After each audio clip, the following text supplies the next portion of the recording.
डाळिंब पिकामधलं सगळ्यात महत्त्वाचं काम ते म्हणजे पानगळीचं. पानगळीचं नियोजन तुमच्या वातावरणानुसार डिसिजन घेणं गरजेचं आहे. जर तुम्ही तुमच्या बागेची जर 100% जर पानगळ केली आणि तुम्ही आंबिया बहार घेताय किंवा तुमचं मृग बहार आहे, त्या ठिकाणी जर तुमचं टेम्परेचर जर वाढलं तर ज्या काड्या ज्या तुमच्या ओपन होणार आहे त्या उन्हाच्या झळेने तुमच्या काड्या जळणार आहे.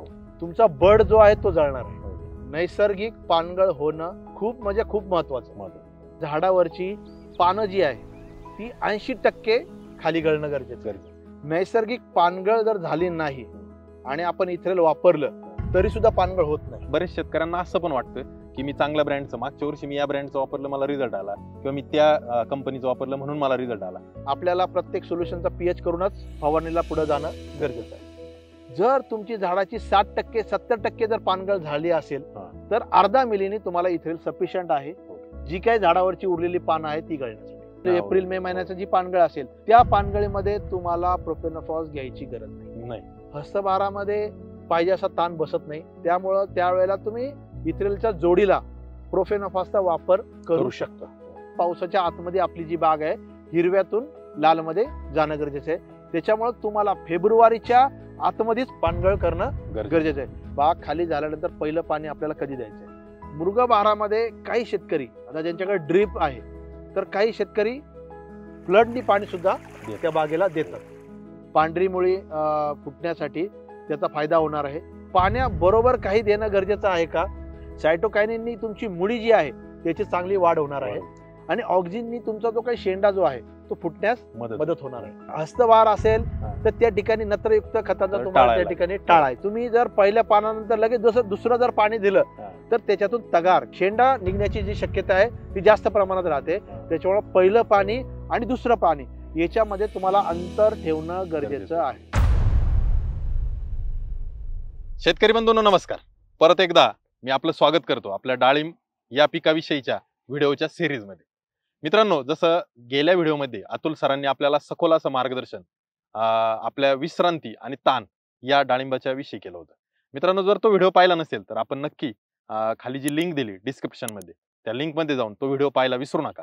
तसेच या व्हिडिओच्या माध्यमातून आज आपण चर्चा करूया डाळिंब पिकामधलं सगळ्यात महत्त्वाचं काम ते म्हणजे पानगळीचं. तर अतुल सरांचं जे काही अनुभव आहे तर त्यातून आपल्याला पानगळीविषयी सखोल अशी माहिती आणि अगदी सूक्ष्म गोष्टींचं नियोजन कसं करायचं याविषयी आज आपण बोलूया. तर अतुल सर, पहिला जो प्रश्न आहे तर खरं तर ही पानगळ महत्वाची आहे का? कारण का तर भरपूर सारी फळपिकं महाराष्ट्रामध्ये होत असतात आणि मग हे पानगळीचं जे काही नियोजन आहे ते काही ठराविक पिकांमध्ये, तसं डाळिंबामध्ये काय महत्व, तर त्याविषयी पहिलं आपण आपल्या शेतकरी बांधवांना सांगावं. निश्चितच तेजस सर, जसं आपण तुम्ही म्हटले की मागच्या व्हिडिओमध्ये आपण डाळिंबा पिकातील 2 महत्वाच्या गोष्टींबद्दल चर्चा केली. विश्रांती असेल, ताण अवस्था असेल. त्याच्यानंतर आपल्याला म्हणजे ताण अवस्था संपल्यानंतर पानगळ हे करणं गरजेचं आहे.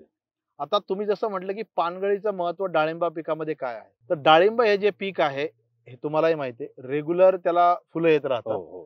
पण आपल्याला क्वालिटी उत्पादनासाठी जसं आपण मागील व्हिडिओमध्ये डिस्कस केलेलं आहे, एरियानुसार जमिनीच्या प्रकारानुसार आपल्याला कोणताही एक बहार घेणं गरजेचं आहे. डिसाईड केला की आपल्याला हा समजा आंब्या असेल, मृगा असेल किंवा हस्ता असेल, हा बहार आपल्याला घ्यायचा आहे. त्याच्यानुसार आपण ताण अवस्था संपल्यानंतर पानगळीकडे जातो. तर डाळिंबा पिकामध्ये आपल्याला एकसारखा फुटवायण्यासाठी, एकसारखी मादी कळी निघण्यासाठी पानगळ करण्याचं अजून एक महत्व डाळिंबा पिकामध्ये हे आहे की जसं मी मागच्या याच्यामध्ये सांगितलं, स्ट्रेस हार्मोन्स इथेफॉन हे काम काय करतं की झाडातलं किंवा पानातलं जो काही अन्नद्रव्य आहे ते काडीमध्ये उतरवण्याचं काम जे आहे रिव्हर्स पद्धतीने ते इथेफॉन करत असतं. तर झाडामध्ये ज्या वेळेला तुम्ही ताण देता स्ट्रेस हार्मोन्स जागृत होतो, त्याने पानामधलं जे अन्न आहे तुमच्या काडीमध्ये उतरतं. परंतु हे जर शक्य झालं नाही, त्याच्यामध्ये वेगवेगळी कारणं असतात. पावसाळा असेल, हिवाळा असेल, ह्या याच्यामध्ये जमिनीला चांगला व्यवस्थित ताण बसत नाही. त्याच्यामुळं आपल्याला बाहेरून हे हार्मोन्स झाडामध्ये देणं गरजेचं असतं. ते इथेलच्या स्वरूपामध्ये आपण वापरत असतो. त्यांनी आपण काय करतो की वरून स्प्रे दिल्यानंतर जो पानातला जो काय अन्न घटक आहे, अन्न साठा आहे, तो काडीमध्ये उतरवण्याचं काम करत असतो. यामुळं डाळिंब पिकामध्ये एकसारखा फूट निघते. हो. एकसारखी मादी कळी निघण्यासाठी तुम्हाला डाळिंब पिकामध्ये इथ्रेल मारणं फार गरजेचं आहे. शेतकरी बांधवांनो, कमेंटच्या माध्यमातून आपण या ठिकाणी नमूद करा की या वर्षी आपल्याला पानगळीचं नियोजन कोणत्या तारखेला केलं, म्हणजे आपल्याला त्याच्यातून कळेल की आपला हस्तबहार आहे, मृगबहार आहे की आंबिया बहार आहे. तर मित्रांनो, कमेंटच्या माध्यमातून आपण आपल्या पानगळीची तारीख किंवा नियोजन असेल तर किंवा पानगळ केली असेल तर ती लिहायला विसरू नका.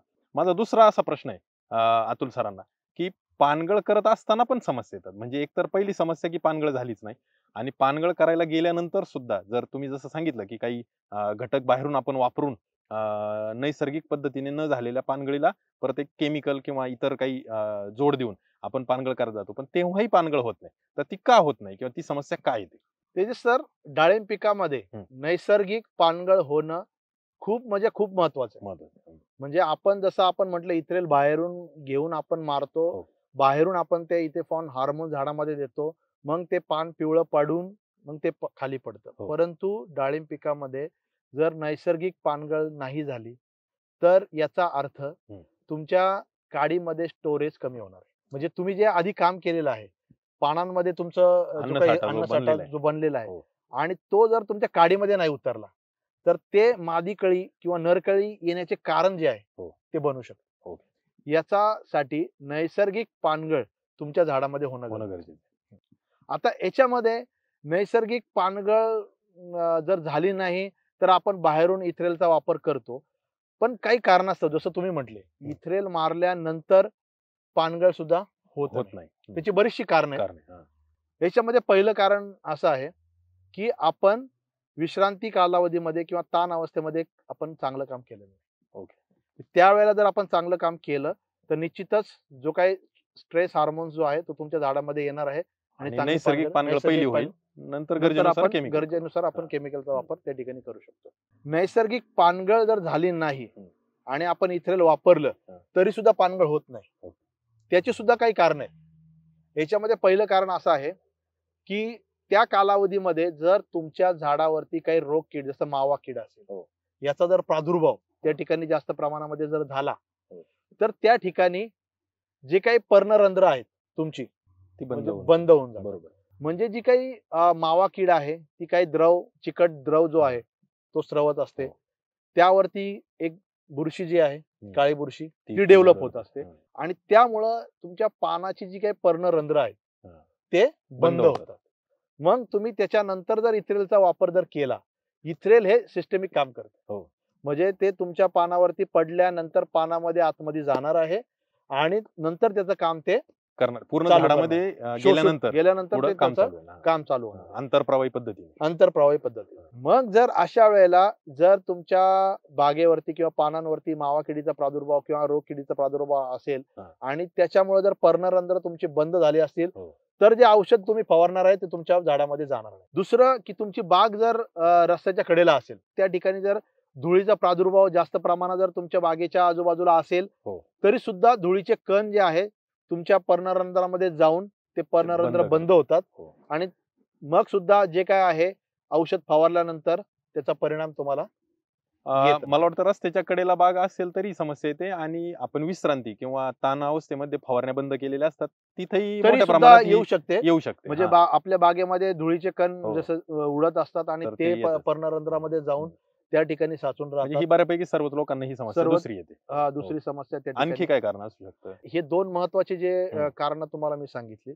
याच्यामध्ये काही अंतर्मशागत त्या दरम्यान जर शेतकऱ्यांनी जर केली, म्हणजे पानगळ होत असताना जर काही अंतर्मशागत त्या ठिकाणी शेतकऱ्यांनी जर केली, समजा मुळी डिस्टर्ब जर झाली त्या ठिकाणी, तेव्हा सुद्धा त्याच्यामध्ये पानगळीचं जे काय आहे थांबून जातं. त्याचा परिणाम त्या ठिकाणी होत नाही. म्हणजे अप्रत्यक्ष झाड ऍक्टिव्ह जर झालं, मुळी ऍक्टिव्ह जर झाली, मग ती पाण्यामुळे असेल किंवा अंतर्मशागतीतून जे हवा मुळीला जाते, ऑक्सिजन मिळतो, तर ते औषधाचा परिणाम त्या ठिकाणी चांगला मिळत. तिसरी आणि महत्वाची गोष्ट म्हणजे तुम्ही ज्या वेळेला म्हणजे इथ्रेल मारणार आहे त्यावेळेला त्या पाण्याचा पीएच जो आहे तो तुम्हाला बघणं गरजेचं आहे. पाण्याचा पीएच म्हणजे ते जे सोल्युशन तुम्ही बनवणार आहे त्या सोल्युशनचा पीएच जर तुम्ही 6 ते 7 दरम्यान जर ठेवला नाही तर तुम्हाला त्याचा परिणाम जो आहे तो चांगला भेटणार नाही. म्हणजे रिझल्ट जो येत नाही हा. तर त्याचं मेन मेन कारण म्हणजे बरेच शेतकऱ्यांना असं पण वाटतं की मी चांगल्या ब्रँडचं, मागच्या वर्षी मी या ब्रँडचं वापरलं मला रिझल्ट आला, किंवा मी त्या कंपनीचं वापरलं म्हणून मला रिझल्ट आला. तर त्याचं मूळ कुठंतरी मला हे वाटतं आहे. पीएच संबंधित आहे. पीएच संबंधी आहे. आणि शेतकरी बांधवांनो, आपण एक कमेंटच्या माध्यमातून सांगा की आपण ज्यावेळेस इथेफॉनचा किंवा केमिकल पानगळीचा निर्णय घेता त्यावेळेस त्या द्रावणाचा पीएच पाहता का? आणि तो पीएच पाहणं खूप महत्वाचं आहे. अतुल सर आपल्याला पुढे अजूनही सांगतील की पीएच कसा चेक करावा जर करत नसतील तर. किंवा आपण कमेंटच्या माध्यमातून तुम्ही सांगायला विसरू नका की आपण त्या द्रावणाचा पीएच पाहतो का. जसं आता आपण पीएच बद्दल आपण चर्चा करतोय की तो सोल्युशन आहे. ज्या वेळेला इथेनॉलचं सोल्युशन आपण बनवतो त्यावेळेला त्या पाण्याचा पीएच चेक करणं गरजेचं आहे. फवारणीपूर्वी सगळं. आणि शेतकरी काय करतात त्यावेळेला त्याच्यामध्ये काही अजून ऍडिशनल औषधं घेत असतात, काही अन्नद्रव्य घेत असतात. त्याच्यामुळं ज्या वेळेला आपण इथेनॉलचं सोल्युशन जे बनवणार आहे ते बनवताना आपण एक काळजी अशी घेणं गरजेचं आहे. जर आपण इथेनॉल बरोबर काही अन्नद्रव्य जसं की 05234 चा वापर जर आपण त्या ठिकाणी करत असू तर हे दोन वेगवेगळे सोल्युशन आपल्याला त्या ठिकाणी घेणं गरजेचं आहे. बनवताना वेगळे बनवणं. आता तुम्हाला माहितीये की 05234 म्हणजे जे वॉटर सोल्युबल अन्नद्रव्य आहे ह्याचा जो पीएच जो आहे तो थोडा ऍसिडिक असतो, है का नाही? त्याचा मदत आपल्याला पीएच कमी करण्यासाठी होऊ शकतो. आपल्या पाण्याचा पहिला पीएच, त्यानंतर इथेफॉन टाकतो त्या द्रावणाचा पीएच आणि नंतर 052 आपण त्याचा आणि मग तो फायनल जो पीएच आहे तो तुमचं म्हणणं आहे की 6 ते 7 च्या दरम्यान असणं गरजेचं आहे. त्याच्यामध्ये मला असं वाटतं प्रत्येक डाळिंब शेतकऱ्यांनी एक पीएच मीटर बाजारामध्ये मिळतो, ते त्या शेतकऱ्याकडे असणं गरजेचंच आहे.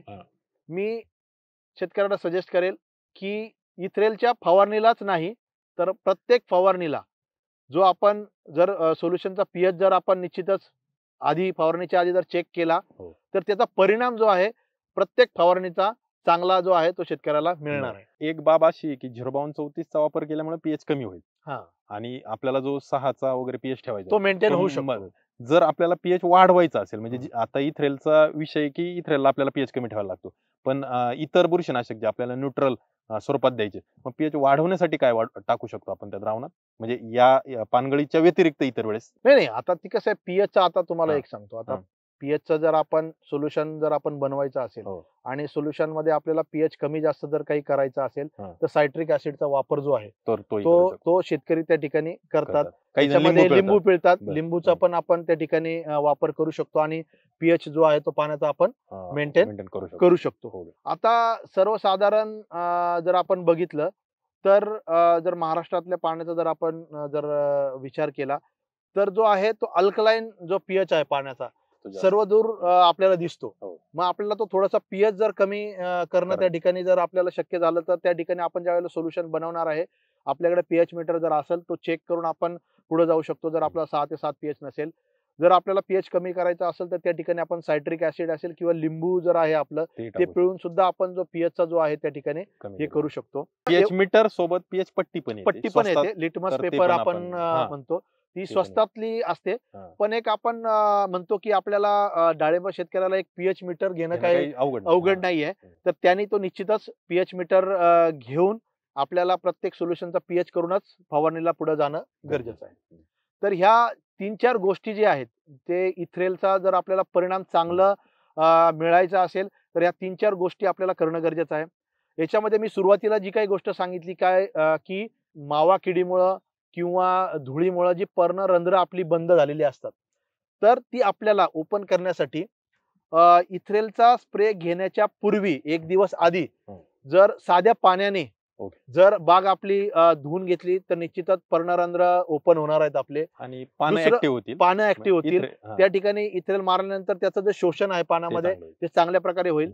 दुसरी गोष्ट त्या ठिकाणी जर जास्त जर प्रादुर्भाव त्या पद्धतीचा दिसत असेल तर डिटर्जंटचा स्प्रे सुद्धा शेतकऱ्यांनी एक दिवस आधी शेतकरी घेऊ शकतात.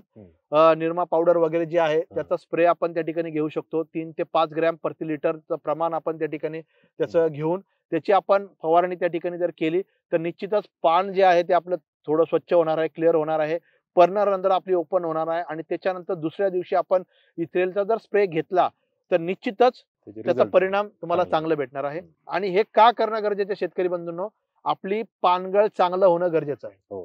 मी 100% पानगळ म्हणत नाही, पण पानगळ जी आहे तुमची 70 ते 80% होणं गरजेचं आहे, जेणेकरून जे आपण मगाशी इथेनॉलचा जो काही फायदा बघितला की एकसारखा फुटवा, एकसारखी कळी निघण्यासाठी आपल्याला ते ते होतं. मदत करणार आहे. आणि ज्या वेळेला आपण चांगली पानगळ करतो त्यावेळेला आपल्या आतल्या काड्या देखील ओपन होणार आहे. ज्याचा परिणाम किंवा त्याचा फायदा आपण नंतरच्या डिस्कशन मध्ये समजून घेऊया. शेतकरी बांधवांनो, व्हिडिओ मध्ये आपल्याला दिसत असेल की आपल्याला विश्रांती अवस्थेमधली बाग, त्यानंतर आता आपण व्हिडिओमध्ये पाहतोय की जिथं आपण छाटणी केल्यानंतर पानगळी सुरुवात केलेली आहे आणि तिसरा एक टप्पा आपण पाहतोय की जिथं चांगली पानगळ झालेली आहे. तर मित्रांनो, अशा पद्धतीचं नियोजन आपल्याकडे बघायला मिळतं का? किंवा या पद्धती स्वरूपाचं जे काही नियोजन केलंय तर ते आपल्याला कसं वाटलं ते आपण कमेंटच्या माध्यमातून सांगा. अतुल सरांना माझा पुढचा प्रश्न आहे की जो आपण पानगळीचं नियोजन करतो तर तो हंगाम कोणता आहे त्यानुसार आपल्याला पानगळीच्या नियोजनात काही बदल करायला लागतो का? किंवा जे इथेफॉन किंवा जे केमिकल नैसर्गिक याच्यात काय बदल पडतो का? तर त्याविषयी, कारण आता आता आपण जरी आंबिया बहाराच्या नियोजनासाठी चर्चा करतोय, तो इथं आपल्याला हंगाम आहे, परंतु इतरही हंगामामध्ये कशा पद्धतीने यात बदल होतो आणि काय सुधारणा, काही गोष्टी करायला लागतात? आता हंगामानुसार जसं काही हस्तभार असेल किंवा मृगभार असेल त्यावेळेला ताण जो आहे तो चांगल्या प्रकारे बसत नाही. मग त्यावेळेला तुम्ही जसं म्हटलं की इथ्रेलचं नियोजन करण्यासाठी किंवा नियोजनापूर्वी काही गोष्टी करणं गरजेचं आहे का, किंवा इथ्रेल बरोबर काही दुसरे काही केमिकल्स घेणं गरजेचं आहे का, ते त्यावेळेच्या सिच्युएशन नुसार. आणि ज्या वेळेला जर आपली चांगली नैसर्गिक पानगळ जर झाली तर त्यावेळेला आपल्याला काय करणं गरजेचं आहे याचं आपण थोडक्यात या ठिकाणी डिस्कशन करूया. पहिलं आपण जे आहे ते आता सध्या आपण आंबिया बहार मध्ये आहोत, तर त्याविषयी आपण थोडक्यात चर्चा करू. नंतर आपण हस्तबहार असेल किंवा मृगबहार असेल त्याविषयी चर्चा करू. आता जो आपला बहार जो आहे तो आंबिया बहार आहे. तर आंबिया बहारामध्ये जे शेतकरी जातात तर त्यांना 2-3 गोष्टींचं म्हणजे लक्ष देणं गरजेचं आहे.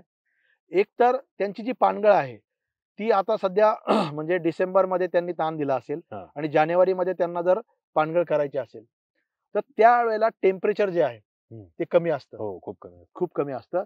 तर शेतकरी बंधूंनी हे लक्षात घेणं गरजेचं आहे की आपल्याला पानगळ कधी करायची आहे. कारण की जर आपण थंडीमध्ये जर पानगळ केली तर जर 10 डिग्रीच्या खाली तुमच्या परिसरातलं जर टेम्परेचर जर असेल आणि त्यावेळेला जर पानगळ जर तुम्ही केली तर त्याच्यानंतर काय होणार आहे, त्या 8, 15, 10 दिवसामध्ये जर टेम्परेचर त्याच 10 डिग्रीच्या लेवलला आसपास राहिलं तर निश्चितच त्या ठिकाणी जी काही कळी निघणार आहे ती कळी निघाल्यानंतर ती कळी सेटिंग होण्यासाठी मधमाशीचा अभाव असेल. तर तुम्हाला पानगळीचं नियोजन तुमच्या वातावरणानुसार किंवा टेम्परेचर नुसार डिसिजन घेणं गरजेचं आहे. जर तुमचं टेम्परेचर कमी असेल तर निश्चितच तो जो ताण, तुम्ही ताणाची जी अवस्था आहे तुम्ही थोडीशी उशिरा होईल किंवा तुम्ही थोडीशी पुढे ढकलू शकता. कारण की काय आहे याच्यामध्ये जे काही थोडंसं टेम्परेचर वाढल्यानंतर जर तुम्ही पानगळ जर केली आणि इथेलचा जर हात घेतला तर निश्चितच त्याचा परिणाम चांगला होणार आहे. पान जे आहे तुमचं पिवळं होऊन पडणार आहे, अन्नसाठा तुमच्या बडमध्ये जाणार आहे आणि पुढे जाऊन तुमची मादी कळी या ठिकाणी चांगली निघणार आहे. आणि ह्या ठिकाणी तुमची पानगळ नैसर्गिकरित्या चांगली झाल्यामुळं तुम्हाला इथ्रेलचं जे प्रमाण आहे ते पण आपण पुढे चर्चा करूया कशा पद्धतीने घेणं गरजेचं आहे. ते पण तुम्हाला म्हणजे पानगळीनुसार, पानगळीच्या टक्केवारीनुसार तुम्हाला इथ्रेलचं प्रमाण तुम्ही हंगाम असेल, झाडाचा प्रकार असेल, काडी किती मोठी आहे त्याच्यानुसार ते आपण आणि नैसर्गिक पानगळ किती झाली त्यानुसार आपण ते पुढे डिस्कशन करूया. आता याच्यामध्ये अजून दुसरी एक गोष्ट राहते, तुमचा जमिनीचा प्रकार.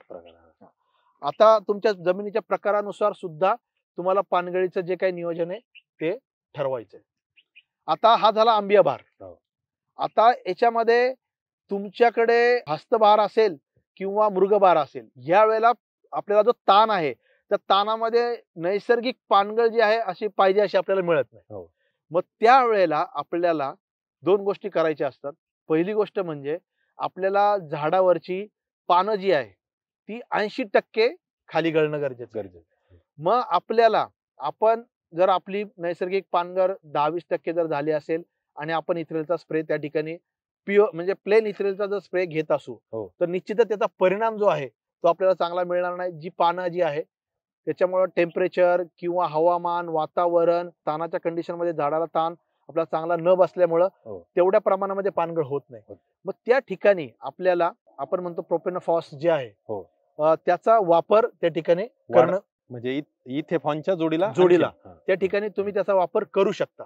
पण माझ्या शेतकऱ्यांना मी आता या ठिकाणी तेच सांगतो आहे, तुम्ही आंबिया बहारामध्ये असाल किंवा तुम्ही आपला जो मृगबहारामध्ये आपण सुरुवातीच्या एप्रिल काली महिना एप्रिल वगैरे. मे हो. महिन्याची जी पानगळ असेल त्या पानगळीमध्ये तुम्हाला प्रोपेनोफॉस घ्यायची गरज नाही. नाही. हो. त्यावेळेला नैसर्गिक पानगळ चांगली होत असते. त्यावेळेला आपल्याला इथ्रेल सफिशियंट आहे. हो. तुमची चांगली इथ्रेलने पानगळ होणार आहे किंवा ताण जे आहे आपल्याला झाडाला चांगला मिळालेला असतो. त्यामुळे त्या ठिकाणी तुम्हाला प्रोपेनोफॉस घ्यायची गरज नाही. हो.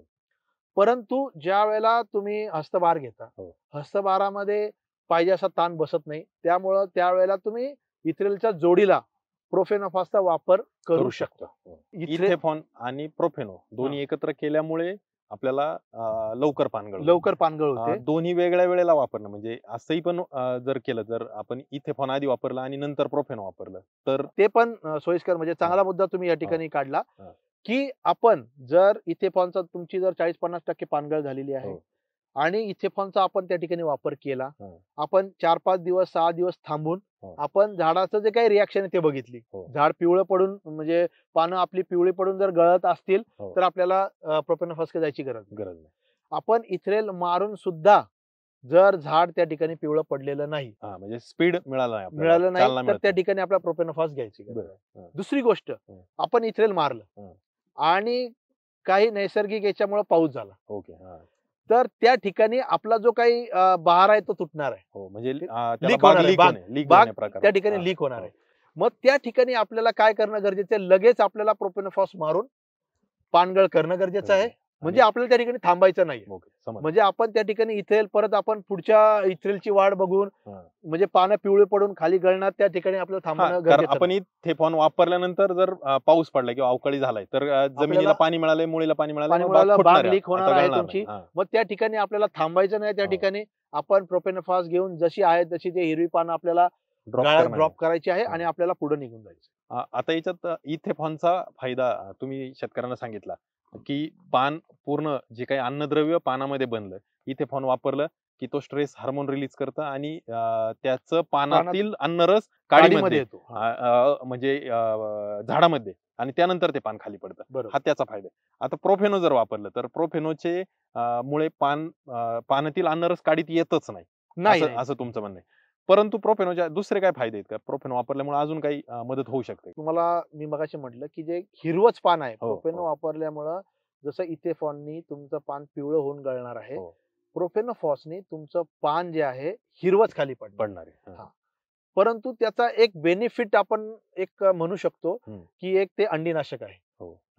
म्हणजे झाड जे आपलं आपण ओपन होणार आहे त्याच्यामध्ये जर जुन्या किडीनी काही जर अंडी त्या ठिकाणी जर घातलेली असतील तर प्रोपेनोफॉस थोडंसं अंडीनाशक म्हणून पण काम करतं. तर त्याच्यामुळं काही जर अंडी त्या ठिकाणी जर किडीची असतील तर त्या ठिकाणी ते अंडी म्हणजे मारण्याचं व्यवस्थापनासाठी आपल्याला थोडीफार मदत जी आहे ती प्रोफेनोसची आपल्याला मिळू शकते. आता जे इथेफॉन निवडणार आहे आपण, तर इथेफॉनचं प्रमाण काडी किंवा हंगामानुसार आपण घेतो, पण तरी सरासरी काय प्रमाण असावं? आणि जर इथेफॉन एकटं वापरलं तर प्रमाण, इथेफॉन आणि प्रोफेनो एकत्र वापरलं तर प्रमाण, आणि इथेफॉन प्रोफेनो वापरायला संधीच नाही, अवकाळी वगैरे झालाय तर फक्त प्रोफेनो वापरायला, तर ते हंगाम किंवा एक झाडाचा सरासरी बाबा दुसरा तिसरा बहार आहे किंवा चौथा बहार आहे, तर त्याविषयी थोडक्यात सांगा. म्हणजे याच्यामध्ये महत्वाचा मुद्दा काय आहे माहितीये का तेजस सर? जसं मी मगाशी तुम्हाला म्हटलं, आंबिया बहार असेल किंवा आपण मृग बहाराचं तर एप्रिल मे मध्ये जे आपला ताण असतो त्या ठिकाणी नैसर्गिक पानगळ जी आहे ती चांगल्या प्रकारे होत असते.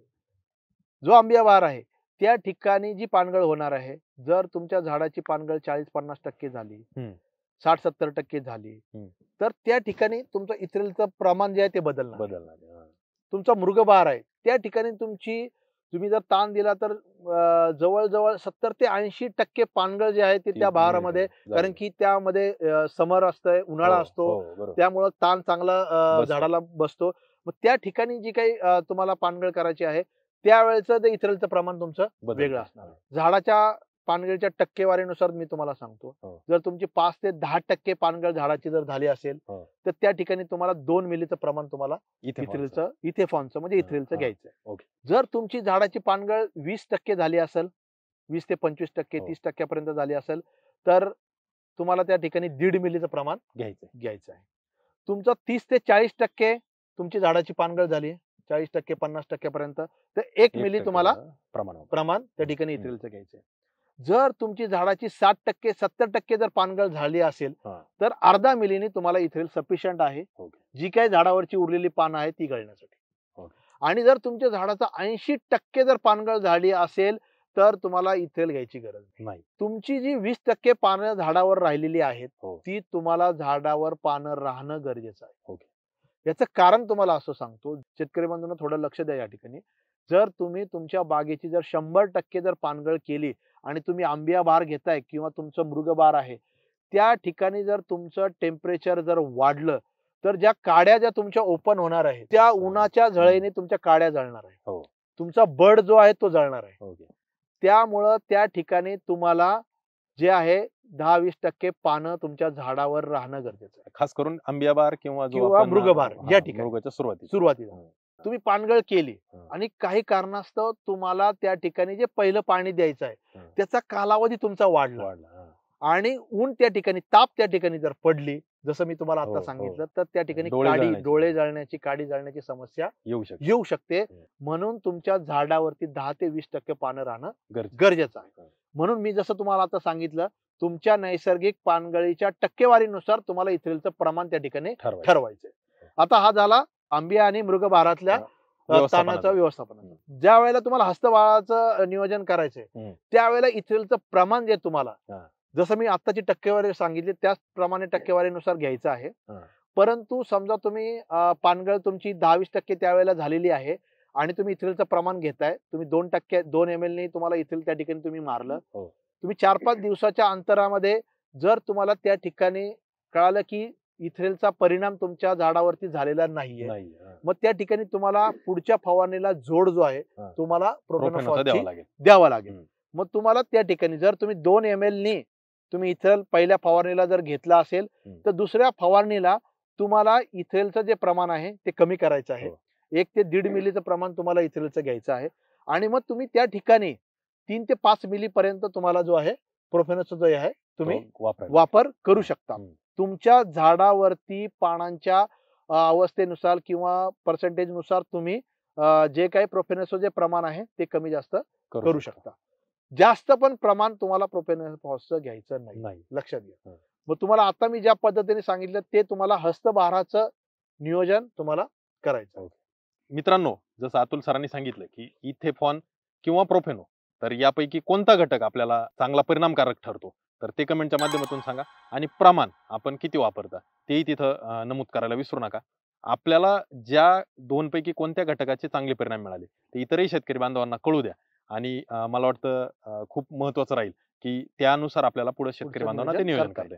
आता विषय येतो की आपण पानगळीचं नियोजन केलं, पानगळीसाठी फवारणी केली, परंतु आता बागाला पाणी बाग फोडणं किंवा ज्याला आपण पाणी देणं म्हणतो पहिलं पाणी, तर त्याचं व्यवस्थापन म्हणजे पानगळीवर ते अवलंबून आहे काही की त्याला वेगळं काही नियोजन डोक्यात ठेवून आपल्याला चालावं लागेल की पहिलं पाणी कधी द्यायचं? निश्चितच म्हणजे हा पण मुद्दा डाळिंबामध्ये खूप महत्वाचा आहे की आपण ज्या वेळेला विश्रांती असेल, स्ट्रेस असेल, ताण अवस्था असेल याच्यामध्ये चांगलं नियोजन केलं, इथ्रेल मारलं, पण इथ्रेल नंतरचा जो टप्पा येतोय पहिलं पाणी देण्याचा, तर ते पहिलं पाणी पण आपल्याला वेळेत देणं गरजेचं आहे. जर आपण ते पहिलं पाण्याची जर वेळ आपण जर म्हणजे मुकली तरी सुद्धा आपल्या जी काही कळी निघणार आहे त्याचा परिणाम होणार आहे. मग आता आपल्याला पहिलं पाणी बाग खाली झाल्यानंतर पहिलं पाणी आपल्याला कधी द्यायचंय? पानगळ करतो, पानगळीनंतर आपण छाटणी वगैरे करतो. छाटणी झाल्यानंतर जे झाडाला आपलं टॉपिंग होणार आहे त्याच्यामुळे झाडाचा जो अपायकल डॉमिनन्स आहे तो डिस्टर्ब होणार आणि तो थांबून जाणार आहे. अपायकल डॉमिनन्स म्हणजे झाड जर आपण कट केलं, शेंडा जर कट केला तर त्याच्यामध्ये तुमच्या वातावरणानुसार, तुमच्या जमिनीनुसार ते डोळे फुटण्याचं जी काही क्रिया आहे ती चालू होते.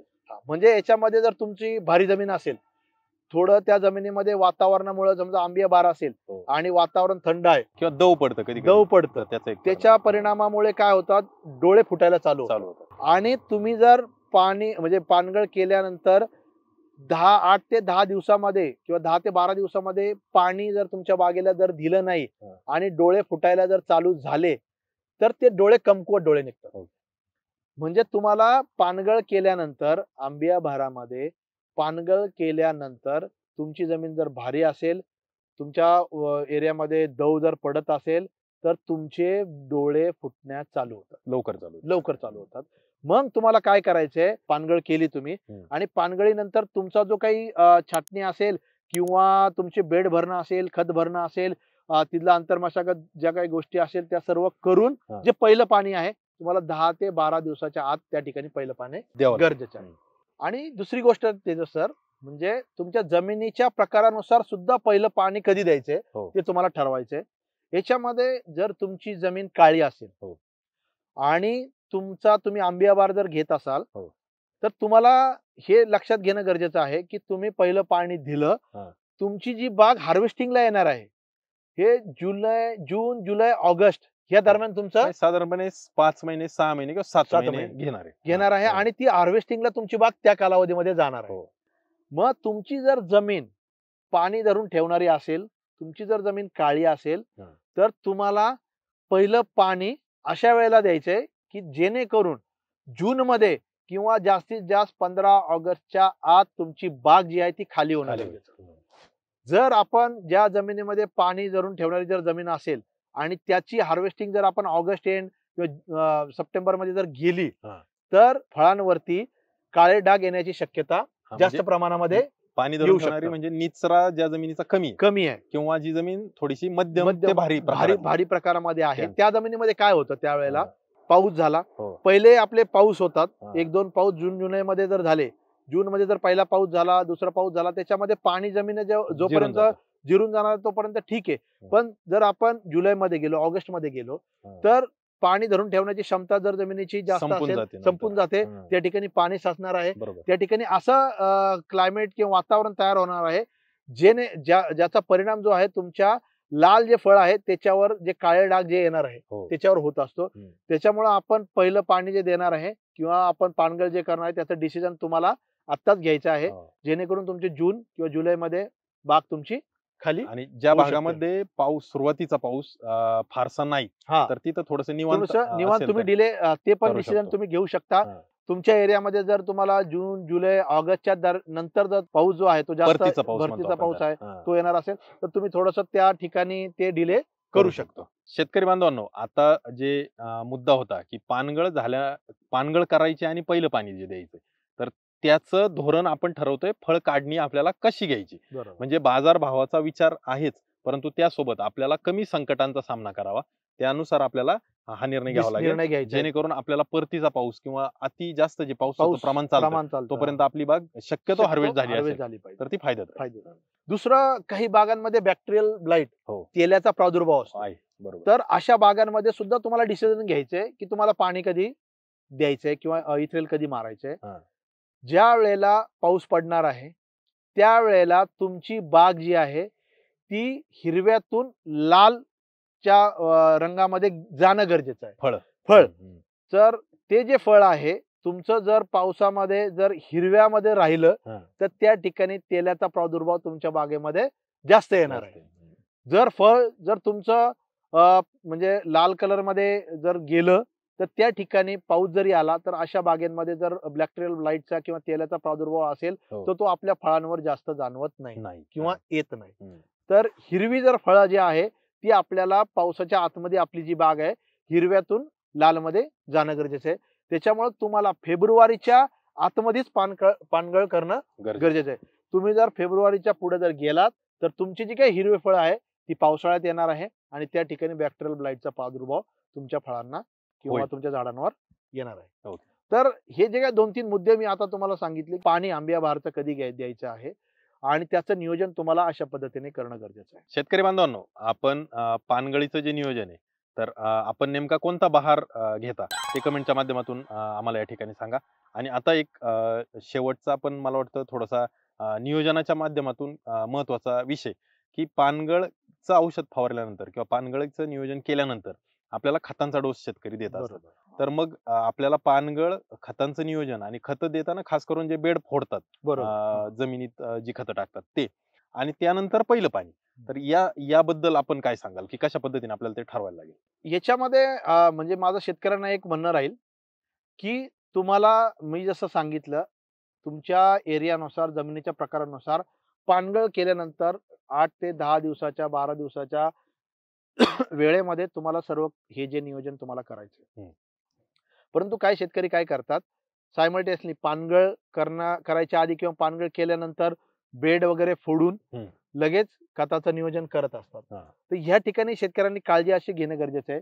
तुम्हाला पाणी कधी द्यायचं हे तुम्ही ठरवलेलं असेल, हो. तर ज्यावेळेला पानगळ तुम्ही करणार आहे, पानगळ केल्यानंतर जी काही पानं गळणार आहे, त्याच्यानंतर बाग लीक होत असते. हो. आणि त्याच वेळेला तुम्ही सायमल्टेनियसली जर तुम्ही बेड फोडून जर ठेवले असतील आणि मुळी जर आपली ओपन केली असेल, हां.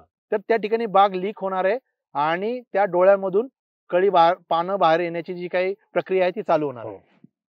आणि तुम्ही त्या दरम्यान जर म्हणजे जी काही नियोजन आहे ते करून पाणी जर डिले केलं, तर निश्चितच त्याचा परिणाम जो आहे तुमच्या कळीवर होणार आहे. म्हणून माझं एक शेतकऱ्यांना निवेदन राहील, पानगळ करून पाणी द्यायच्या 1 ते 2 दिवस आधी तुम्ही बेड वगैरे फोडून त्या ठिकाणी खताचं नियोजन करणं गरजेचं आहे. जसं आपण सांगितलं की पानगळीचं नियोजन असेल, खत किंवा बेड भरण्याचं नियोजन असेल आणि त्यानंतर पाण्याचं नियोजन करायचं. परंतु आता ते पहिलं पाणी जे तर तेही खूप महत्वाचं आहे. ते पाणी किती वेळ द्यावं? त्या पाण्यासोबत काही अन्नद्रव्य द्यावीत का? आणि जमिनीनुसार किंवा हंगामानुसार त्या पाण्याचं प्रमाण किती असावं? तर त्याविषयी आपल्याला शेतकरी बांधवांना सांगा. निश्चितच हा पण एक महत्वाचा मुद्दा आहे तेजस सर. कारण की काही शेतकरी काय करतात, म्हणजे पानगळीनंतर पाणी देतात, पण त्याचा आपल्याला किती प्रमाण ठेवणं गरजेचं आहे, हो. किती वेळ आपल्याला पाणी देणं गरजेचं आहे, हो. हा पण खूप महत्वाचा मुद्दा आहे. आणि याच्यामध्ये हंगामानुसार हो. ते बदलतं. बदलतं. आता जो आपला आंबिया बहार आहे, हं. या बहारामध्ये आपल्याला जर पहिलं जे पाणी द्यायचं आहे, हां. जास्तीत जास्त वेळ आपल्याला ती देणं गरजेचं आहे. त्याचा रिझन मी तुम्हाला सांगतो, की आपण बाग तानावर सोडलेली हो. असते, आपली मुळी थांबलेली असते. हो. आणि त्यावेळेला आपण जर पानगळीनंतर जे पहिलं पाणी देणार आहे, ते जर आपण 6 तास, 8 तास, 10 तासा दरम्यान जर दिलं हो. तुमच्या जमिनीच्या प्रकारानुसार, हो. तर निश्चितच जी नवीन मुळी जी फुटणार आहे तिचं आणि प्रमाण. तिचा जो एरिया आहे तो वाढणार आहे. हो. लक्षात घ्या. म्हणजे आपण जेवढं पाणी जास्त प्रमाणात देऊ, ते तुमचं पाणी जेवढं खाली असेल किंवा पसरट असेल, तो जास्त एरिया जो आहे तो कव्हर करणार आहे. मुळीसाठी जागा मिळेल. मुळीसाठी हं. जेवढा जास्त एरिया कव्हर होणं गरजेचं आहे, त्याचप्रमाणे जी मुळी फुटणार आहे त्याला हं. तो एरिया जो आपण म्हणतो, तो एरिया त्या ठिकाणी अतिशय महत्वाचा राहील पांढरी मुळी फुटण्यासाठी. फुटण्यासाठी. दुसरी गोष्ट ही झाली आंबिया बहार. हो. आता मृगबहार असेल, मृगबहारामध्ये काही शेतकरी आता ज्यांच्याकडे ड्रीप आहे, तर काही शेतकरी फ्लडनी पाणी सुद्धा देतात. त्या बागेला देतात. त्याचं कारण पण असं आहे, जे उष्णता आहे हो. त्या बागेमध्ये, त्यावेळच्या बागेमध्ये जास्त प्रमाणामध्ये असते. असते. त्याच्यामुळं अशा बागेमध्ये तुम्ही ड्रीप बरोबर जर फ्लडनी जर पाणी दिलं, तर निश्चितच फायदा होतो. फायदा त्या ठिकाणी त्या बागेला होणार आहे. पांढरी मुळी फुटण्यासाठी त्याचा फायदा होणार आहे. तुमच्या बागेचं जे काही वातावरण आहे, क्लायमेट जे आहे, हो. ते सुद्धा म्हणजे मेंटेन किंवा चांगलं होण्यासाठी त्या फ्लडच्या पाण्याचा गारवा जो म्हणतो तो आपण मिळेल. त्या ठिकाणी निर्माण होण्यासाठी हं. त्या फ्लडच्या पाण्याचा उपयोग तुम्हाला मृगबहाराची जी काही आपण पाणी देणार आहे हो. एप्रिल मे मध्ये, हो. त्याचा फायदा त्या ठिकाणी होणार आहे. आणि जे काही हस्तबहारामध्ये आपण जातो, हो.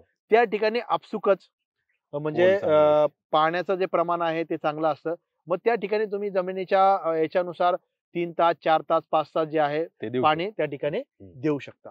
आता हे झालं पाणी किती वेळ देणं गरजेचं आहे. हो. पाण्याबरोबर काही देणं गरजेचं आहे का? तर निश्चितच त्यावेळेला आपल्याला पाण्याबरोबर एक 2 ते 3 गोष्टी देणं गरजेचं आहे. एक तर त्या ठिकाणी आपली मुळी आपल्याला चांगल्या प्रकारे येणं करायची. गरजेचं असते. हं. मग त्या ठिकाणी मुळी फुटण्यासाठी तुम्ही ह्युमिक ऍसिड युक्त काही फर्टिलायझर असतील, हो. त्याचा वापर त्या ठिकाणी करू शकता. सीवीड एक्स्ट्रॅक्ट जसं काही प्युअर केल्प वगैरे आहे, ते त्याचा वापर त्या ठिकाणी करू शकता. याचा वापर त्या ठिकाणी का करायचा मी थोडक्यात सांगतो.